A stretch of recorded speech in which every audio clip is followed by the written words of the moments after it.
MJ, kamusta kayo dyan?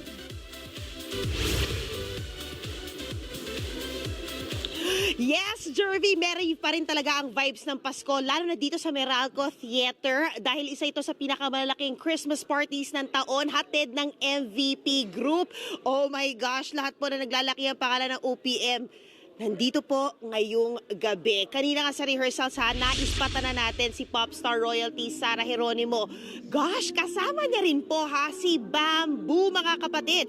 Meron silang solo prod na magkasama at hindi lang po sila.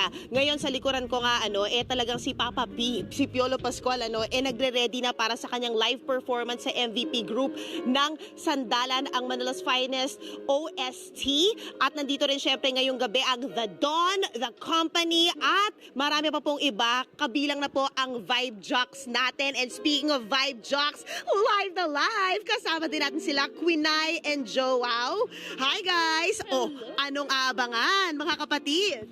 Yes, mga kapatid, we have beautiful music arranged by the one and only, our musical director, Sir Louis Ocampo, with amazing performances from us, Vibe Jocks, Gen Vs, Kit Incheong, The Dawn Company, Poppert, City, and two of our greatest, as you mentioned earlier, two of our greatest performers from the music industry. We have Sarah G and Bamboo, plus a special prod by the one and only Manila's Finest, Papa P. Wow! Grabe, gusto ko talagang sinaulo talaga niya lahat no?